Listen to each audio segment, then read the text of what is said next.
بسم اللہ الرحمن الرحیم۔ جب ہمارے بزرگوں نے کوئی تنظیم بھی بنائی تو اس کا نام بھی رکھا تحریک نفاذ فقہ جعفریہ۔ نفاذ فقہ جعفریہ یعنی لوگوں کے اوپر فقہ اہل بیت کو نافذ کیا جائے۔ جب تک فقہ نافذ نہیں ہوتی نا تب تک کوئی بندہ مقام تسلیم تک نہیں پہنچتا۔ وہ کریم ہے، کریم کا کام ہے عطا کرنا۔ فرمایا تمہارے نیاز کی دیگیں بھی اتارتے ہو نا، ایک ایک دانے کا حسین تجھے حساب دیں گے۔ مت سمجھنا یہ چیزیں رائے گاں جاتی ہیں۔ آنسو جو آنکھوں سے بہاتے ہو نا، ایک ایک قطرہ جمع ہو رہا ہے۔ جو سانسیں حسین کی مجلس میں گزری ان کا حساب الگ ہے، جو سانسیں تم نے گناہ کی محفل میں گزاری ان کا حساب الگ ہے، جو سانسیں اپنی ماں کے قدموں کو دباتے ہوئے تم نے گزاری نا اس کا حساب الگ ہے۔ ہر شے کا اللہ کی دربار میں حساب ہے۔ کچھ ایرانی زائر کہتے ہم کربلا گئے تو 40 کے دن تھے، ہر بندہ کہہ رہا تھا آپ ہمارے گھر آئے، ہمارے گھر آئے۔ کہتے ہمیں جلدی کربلا پہنچنا تھا، ہم نہیں رکے۔ ایک چھوٹا سا گاؤں تھا بیچ میں، ایک بوڑھا 75 سال کا، اس نے آ کر ہمارے قدم پکڑ لیے۔ اتنی شدت سے رو رہا تھا، لگ یہ رہا تھا اگر اس کی دعوت کو قبول نہ کیا کہیں اسے یہیں پہ سخت تاری نہ ہو جائے۔ کہ زیادہ نہیں، بس آؤ میرے سفرے پہ کھانا کھاؤ، اگر تو میرے سفرے پہ کھانا کھائے گا میں ایسے محسوس کروں گا کہ گویا حسین میرے گھر میں مہمان بن کے آئے ہیں۔ خلوص۔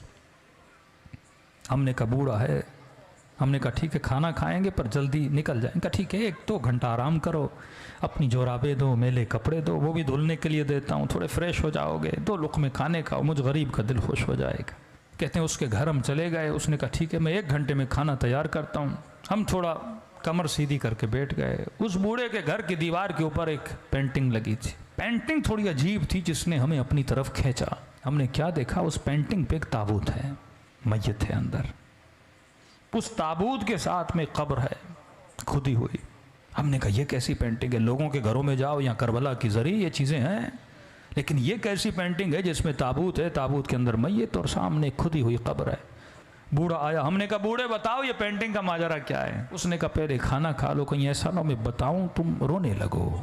مولا کے ظاہر ہو، سکون سے کھانا کھاؤ۔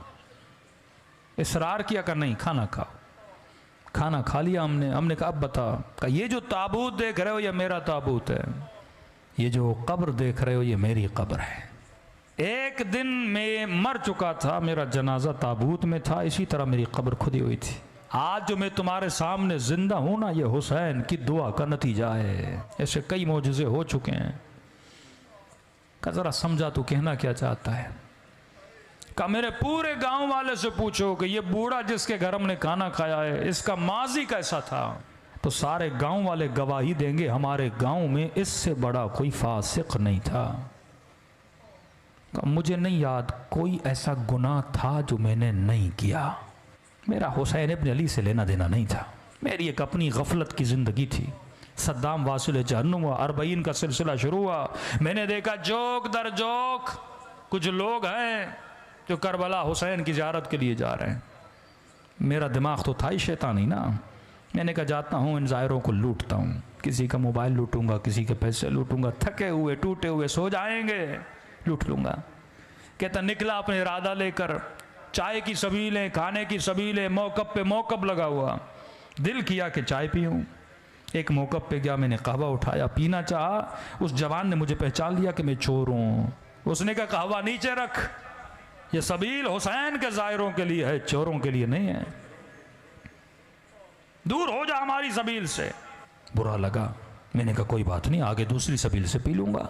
آگے بڑھنے لگا، ایک بوڑھے نے دیکھا جو سبیل کے اندر تھا، کہا ادھر آ۔ میں نے کہا کیوں آؤں، چائے تو تم پلانے نہیں دیتے۔ کہا شرم نہیں آتی، سارے گاؤں والے مدد کر رہے ہیں، حسین کی ظاہروں کی خدمت کر رہے، تو خدمت نہیں کرے گا؟ میں نے کہا کیا کروں؟ اب کہتا میں حسین کو جانتا نہیں، مانتا نہیں، کوئی غرض نہیں، کوئی لالچ نہیں۔ میں نے کہا ایسے کیا مدد کروں؟ کہا دیکھ چائے بنا رہے ہیں، چینی ختم ہو گئی، 2 کلو چینی لے کر۔ میں نے کہا ٹھیک ہے، بغیر غرض کے نا، آپ نیاز کرتے ہو ذہن میں کوئی سوچ ہے نا مولا حسین مدد کریں گے، قبر میں قیامت میں سیدہ کوئی اجر دیں گی میرے آنسوؤں کے بدلے؟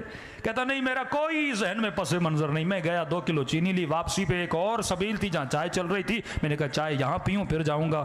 اس نے بولا بھی تو اب اس کی چائے نہیں پیوں گا. عزت نفس نے مجھے روکا. میں نے چینی اس کی ٹیبل پہ رکھی, چائے پینا چاہی. اس سبیل والے نے سمجھا میں اس کے لیے لے کر آیا ہوں. اس نے کہا مولا کا ظاہر چینی لے کر آیا ہے. میں روک نہ سکا, بتا نہ سکا کہ آپ کے لیے نہیں اگلے والے کے لیے. اس نے اٹھا لی. میں نے کہا کوئی بات نہیں, 2 کلو اور لیتا ہوں. آگے بڑھا. کہتا ہے قضا پوچھ کے نہیں آتی. آج مجمع میں بیٹھا اگر مومن یہ سمجھ رہا ہے نا 2 سال کے بعد مروں گا, 10 سال کے بعد مروں گا, یہ تیری بھول ہے. سیکنڈ لگتے ہیں روح کو بدن سے نکلنے میں. کہتا ہے سینے میں تکلیف ہوئی, زمین پہ گر پڑا.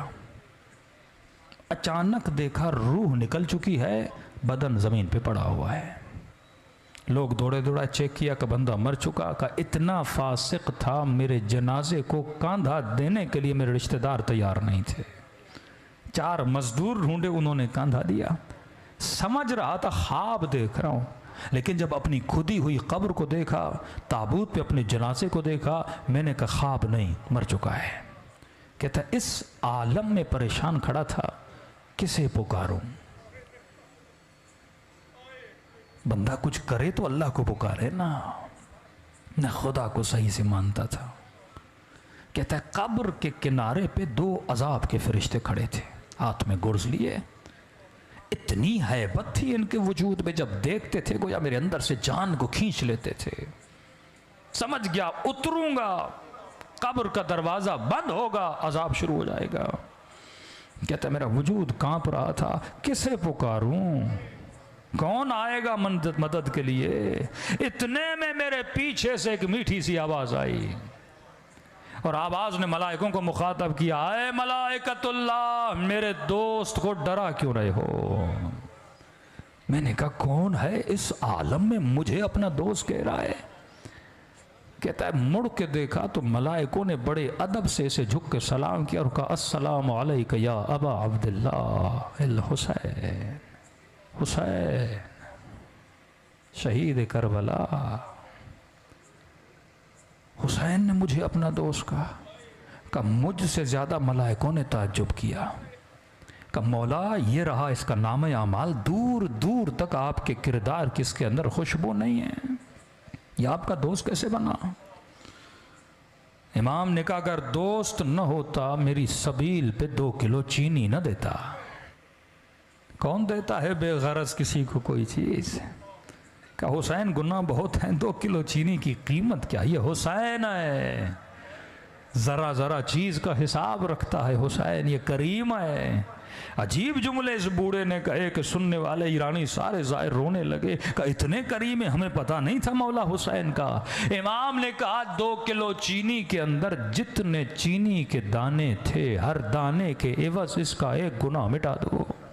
کہ مولا مٹا دیے, اب بھی گناہ بہت ہیں. کہا 2 کلو لینے گیا تھا, لی نہیں تھی. اگر تو کربلا جانے کی نیت کرے بیچ میں مر جائے نا, ثواب لکھا جائے گا. آیا تو تھا نا, نیت تو کی تھی نا. امام نے کہا دانوں کو کاؤنٹ کرو, ہر دانے کے بس. کہنے لگے مولا حسین اب بھی گناہ بہت ہے. بوڑھا رو کر اپنا سر پیٹ کے کہنے لگا جب یہ کہا نا مولا اب بھی گناہ زیادہ ہے, کہتا میں نے سر جھکا لیا, اب حسین کیا دیں گے, کچھ ہے ہی نہیں.